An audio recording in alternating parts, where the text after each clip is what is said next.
विनेश फोगाट 100 ग्राम ज़्यादा वजन की वजह से ओलंपिक से डिस्क्वालीफाई हो गई। 50 केजी रेसलिंग की कैटेगरी में वो फाइनल में पहुंच गई थी। अगर ये मैच होता तो इंडिया को एक सिल्वर मेडल ज़रूर मिलता। अगर जीत जाती विनेश तो पहला गोल्ड मिल जाता पेरिस ओलंपिक्स में। भले ही वो फाइनल नहीं खेल पाई, जीत नहीं पाई, लेकिन रेसलिंग के फाइनल में पहुंचने वाली पहली महिला रेसलर बनकर उन्होंने इतिहास रच दिया। मतलब डिस्क्वालिफिकेशन के पहले ही विनेश ने इतिहास बना दिया था। विनेश के डिस्क्वालिफिकेशन की वजह से जो पूरा देश है वो सदमे में है। विनेश के डिस्क्वालिफिकेशन पर रिएक्ट करते हुए प्राइम मिनिस्टर मोदी ने सोशल मीडिया प्लेटफॉर्म एक्स पर पोस्ट करते हुए लिखा कि विनेश, आप चैंपियंस की चैंपियन हैं, आप भारत का गौरव हैं और हर भारतीय के लिए प्रेरणा है। आज की असफलता दुखद है। काश कि मैं शब्दों में उस निराशा को व्यक्त कर पाता जो मैं अनुभव कर पा रहा हूँ।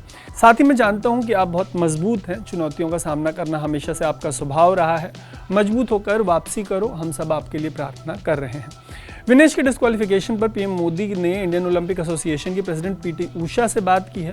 उन्होंने उषा से फर्स्ट हैंड जानकारी मांगी है। उन्होंने हर तरह के विकल्प तलाशने की बात कही है। पीएम मोदी ने पीटी उषा से कहा कि वो विनेश के मामले में कोई कसर बाकी मत छोड़ें। उन्होंने उषा से कहा है कि विनेश के मामले में कड़ी आपत्ति दर्ज कराई जाए और देखा जाए कि क्या कुछ किया जा सकता है। इसके पहले जब इंडिया की हॉकी टीम जर्मनी के खिलाफ सेमीफाइनल का फर्स्ट हाफ खेल रही थी, तब खबर आई कि विनेश ने ओलंपिक के फाइनल में पहुंचकर इतिहास रच दिया है। यह खबर 6 अगस्त की रात 10:48 के करीब आई। खबर आते ही पूरा देश खुशी से झूम उठा। लेकिन इसके अगले दिन यानी 7 अगस्त को दोपहर 12 बजे के करीब खबर आने लगी कि ओवरवेट होने की वजह से विनेश को डिस्क्वालीफाई किया सकता है और थोड़ी देर में यह खबर कंफर्म हो गई कि विनेश को डिस्क्वालीफाई किया जा चुका है। ऐसे डिस्क्वालिफिकेशन के बाद नियमों के मुताबिक विनेश को कोई मेडल नहीं मिलेगा। दरअसल अगर वो फाइनल मैच खेलती तो इंडिया के खाते में कम से कम एक सिल्वर मेडल या जीतने पे गोल्ड मेडल जरूर आता। अब मेडल डिस्ट्रीब्यूशन को लेकर कई तरीके की खबरें सामने आ रही हैं। पहले ये बताया जा रहा था कि अब सिर्फ गोल्ड और ब्रॉन्ज बिना मैच कराए बांट दिया जाएगा, लेकिन फिर एक खबर आई कि विनेश से सेमीफाइनल में हारने वाली गुज़मान लोपेज फाइनल खेलेंगी। मतलब अगर न्यूज़ एजेंसी पीटीआई की यह खबर सही है तो गोल्ड और सिल्वर इस फाइनल मैच के बाद डिस्ट्रीब्यूट किया जाएगा। ब्रॉन्ज कैसे और किसे दिया जाएगा ये देखने वाली बात होगी। एक और ये जानकारी निकलकर सामने आ रही है कि court of arbitration for sports में इसे चैलेंज किया जा सकता है और विनेश को उनका जीता हुआ सिल्वर मिल सकता है। विनेश का मामला इतना दिल तोड़ने वाला है कि ये मामला संसद से सोशल मीडिया तक उठ रहा है।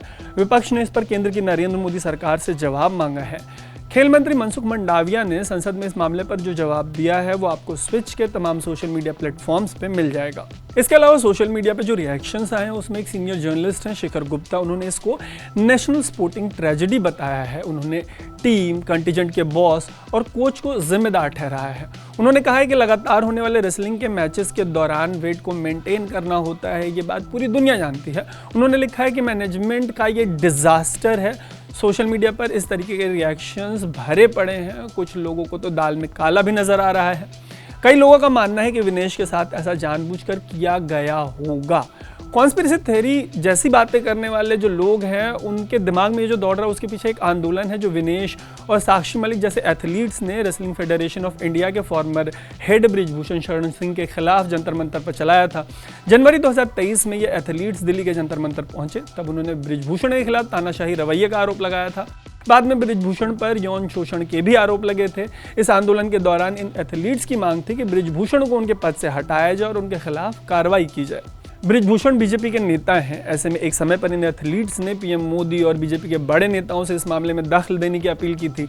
तब के खेल मंत्री अनुराग ठाकुर ने मामले में दखल दिया भी था। एक कमेटी बनाई गई। हालांकि जो पूरा मामला जिस तरीके से आगे बढ़ा उसे लेकर ये एथलीट्स सरकार से नाराज रहे। अपने प्रदर्शनों के दौरान इन्हें दिल्ली पुलिस की सख्ती का भी सामना करना पड़ा। इस तरीके की बातें भी कही गई थी कि जब ये ओलंपिक और बाकी के बड़े आयोजनों से मेडल जीत कर लाते हैं तो इन्हें सीधे पीएम का फोन आता है, लेकिन उनके प्रदर्शनों के दौरान इन्हें किसी ने भी नहीं पूछा।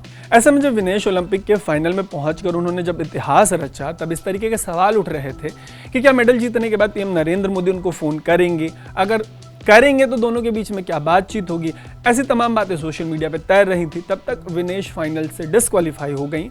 उनके इस तरीके के डिस्क्वालिफिकेशन के बाद ही लोगों को दाल में काला नजर आ रहा है। वो सोशल मीडिया पर तमाम तरीके के सवाल उठा रहे हैं कि आखिर 100 ग्राम वेट मेंटेन क्यों नहीं हो पाया और क्या ये डिस्क्वालिफिकेशन सिर्फ और सिर्फ नियमों के तहत हुआ है, इसमें किसी और का किसी तरीके का कोई हाथ नहीं है। इन तमाम सवालों के बीच देखने वाली बात ये होगी कि पीटी उषा क्या कुछ कर पाती हैं।